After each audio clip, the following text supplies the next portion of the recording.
어, 25분이 안 지났는데 그냥 녹화를 끊었는데 그 이유는 뭐냐면 토픽이 이제 바뀌니까 그래서 늦게 25분 안 지났지만 지금 중간에 녹화를 끊었고요. 제 생각에는 그 끊은 동안 여러분들이 좀 약간 쉬시고 이제 지금 이 동영상을 보시는 게 좋을 것 같다. 이런 겁니다. 자, 우리 뭐 했어요? 첫 번째로 IRP를 했습니다. 그 현물환율하고 선물환율의 관계는 양국의 이자율 차이하고 관계 있습니다. 라고 이렇게 이야기했고요. 현물환율하고 미래의 현물환율의 관계는 양국의 이자율 차이하고 관계 있습니다. 그게 뭐냐면 국제 표시 효과였습니다. 그러니까 IRP가 성립하고 그다음 ILP가 성립하면 결국에는 미래 현물환율은 선물환율이 돼야 되지 않겠냐? 그게 뭐냐면 FRUP입니다. Forward Rate as a Unbiased Predictor Hypothesis. 그러니까 선물환율은 미래 현물환율의 불편 예측치다라는 가설이 되겠습니다. 그게 이제 새로 할 토픽의 내용이 되겠습니다. 줄여가지고 선물환율 불편 예측치 가설. 불편이라는 건 편향이 없는, 그래서 기대치는 실제 현물환율이 됩니다. 라는 게 불편 예측치라는 의미가 되겠습니다. Forward rate as unbiased predict hypothesis 라고 이야기했죠. 그죠? 네. 그러니까 미래 현물환율의 현재 시점에 가장 좋은 예측치는 뭐냐 하면 선물환율입니다. 현물환율이 아니고. 그 말은 요게 FRUP잖아요. 그리고 미래 현물환율의 가장 좋은 예측치는 지금 현재 현물환율입니다. 라는 게 뭐냐면 무작위 행보 가설입니다. 랜덤 워크 하이포테시스라고 이야기하는 거. 효율적 시장 가설 중에 다른 가설 중에 하나이죠. 그죠? 근데 어, 이 국제금융시장의 균형을 보니까 무작위 행보 가설은 틀렸습니다. 라는 게 지금 이제 이 FRUP가 이야기를 하고 있는 겁니다. 어, 이미 FRUP는 우리가 그 왜 성립하느냐 하는 이야기를 이미 한 거죠. 왜 한 거냐면 앞에 예에서 현물환율은 1.8, 그다음에 미래 현물환율의 예측치는 1.84. 그러면 매수하면 좋을 것 같다라고 생각했는데, 그죠? 예. 매수하면 좋을 것 같다라고 생각했는데 화폐 시장 가치를 고려하니까 매수하면 좋은 게 아니었다라는 거죠. 1.84로 실현된다면 0.04만큼 이익이 나는 것처럼 생각했지만, 그렇지만 뭘 비교한 거냐면 1년 후에 1.84하고 오늘의 1.80을 서로 비교하는데, 이거는 다른 시점에 현금 흐름이니 그 시차를 고려해야 되고, 그러려면 화폐 시장 가치를 고려해야 되고, 화폐 시장 가치를 고려하면 F 스타가 된다라는 거였지. 예. 뭐 그런 이야기가 되겠습니다. 그러니까 이제부터 1년 후에 환율이 올라간다고 예측하더라도 그냥 무조건 매수하면 안 되겠네요. 그죠? 화폐 시장 가치, 그러니까 양국의 이자율 차이를 고려해가지고 투자해야 됩니다라는 게 이제 우리가 앞에서 배웠던 내용이 되겠습니다. 아니, 그러면 어떻게 그 유진 파마 교수, 또 역시 마찬가지로 2013년이니까 노벨 경상을 받았는데 그 사람이 이야기했던 가장 중요한 것 중에 하나가 이 랜덤워크 하이파세시스, 무자 행보 가설인데, 아니, 틀렸는데 왜 노벨상을 받았냐라는 거죠. 그죠? 시차가 크지 않다면, 우리는 지금 시차가 1년이었잖아요. 그러니까 화폐 시장 가치를 고려할 필요가 있었던 거죠. 우리 예에서는. 그런데 시차가 크지 않다면 화폐 시장 가치를 고려할 필요는 없겠죠.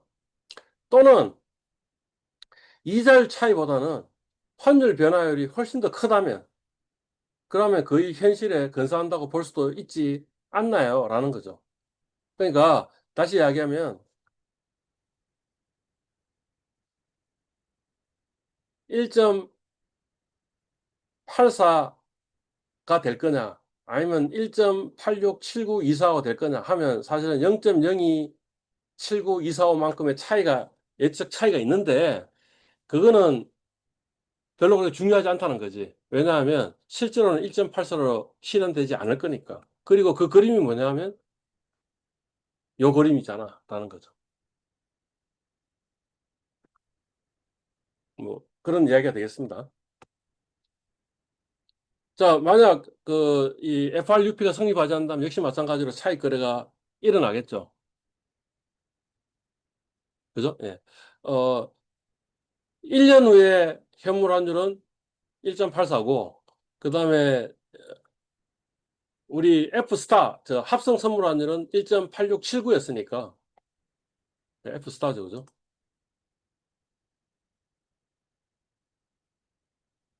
아니다. F스타가 아니고, 만약 F가 1.8679라 한다면, 시장 선물 환율을 한다면, 그죠? 그러면 이 차익을 어떻게 하겠어요? 싼 걸 사고, 비싼 걸 팔겠죠. 비싼 걸 판다는 건 뭐예요? 선물환을 매도하는 거죠. 그건 지금 시점에 할 수 있죠. 그 다음에 ES1을 매수한다는 건 뭐예요? 지금 매수하는 게 아니고 1년 지나고 나서 현물환을 매수하는 거죠. 그래서 만약 우리 예측대로 S1이 1.84로 실현된다면 그러면 1.8679와 1.84의 차이인 0.0479만큼의 이익을 보겠죠. 근데 이게 지금 현재 시점에 우리 예측하기로 1.84라고 예측한 거지 실제 그렇게 실현되지 않을 가능성이 더 높잖아요. 만약 1.84에 실현되지 않는다면 그래서 S1이 만약 이를테면 1.9에 실현된다고 생각하면 1.8679 마이너스 1.9니까 오히려 손해가 나네요. 라는 거죠. 그러니까 이 거래는 뭐 어떤 거래예요? 위험 차익 거래라는 거죠. 그러니까 현재까지의 정보를 가지고 본다면 불편 예측치가 맞죠. 근데 사실은 지금부터 1년 사이에 무수히 많은 일들이 벌어질 거고, 그래서 새로운 정보들이 발생할 것이고, 새로운 정보에 의해 가지고 실제로는 1.8세로 실현되는 게 아니고, 그거로 예측 안 될 확률이 상당히 크겠죠. 그죠? 그리고 새로운 정보가 무작위적이라면 평균적으로는 그렇지만 이게 어떨 때는 1.84보다 높을 수도 있고 1.84보다 낮을 수도 있지만 평균을 낸다면 F가 1.84가 실현되겠지. 잘못 적었네요.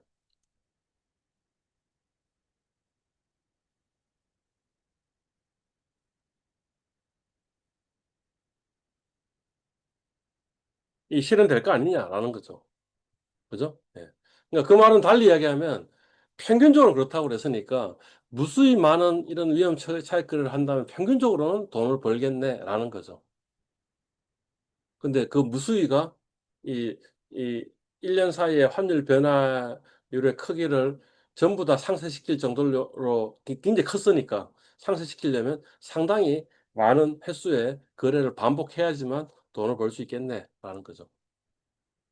그죠? 예. 그래서 선물 환율 불편해지 가설은 성립하지 않을 수도 있다는 거지. 그래서 얘 이름에 뭐가 붙었다고 가설이라고 붙었다고 H라는 게 붙었다는 거죠. 자, 다시. IRP는 뭐라고요? T라고요. 그러니까 theorem, 정리였죠. 그러니까 비정상적인 기간만 아니면 이거는 거의 성립한다라는 거였죠. 그죠? International Fisher Effect는 H일까요? T일까요? H다라는 거죠. 왜냐하면 이것도 위험 차익 거래, 위험 이자율 차익거래였으니까. 그죠? 마찬가지로 FRUP도 H라는 거지. 왜냐하면 이게 위험 차익거래니까. 그래서 뭐 이렇게 이제 이야기하는 사람도 있다라는 거지. 뭐 어떤 거냐 하면 평균적으로는 차익 거래를 일시적 손실도 볼 수 있으니까 그러면 위험 차익 거래이지 않냐? 그러면 그 위험에 대한 프리미엄이 있어야 되지 않겠냐라는 거죠. 그래서 이 만들어진 가설이 뭐냐면 리스크 프리미엄 하이포테시스, 위험 프리미엄 가설이라고 하는 건데 그건 뭐냐면 F에 뭔가 좀 위험 프리미엄이 있어서 현물 환율이 결정되지 않을 것이냐라는 거죠. 그죠? 예.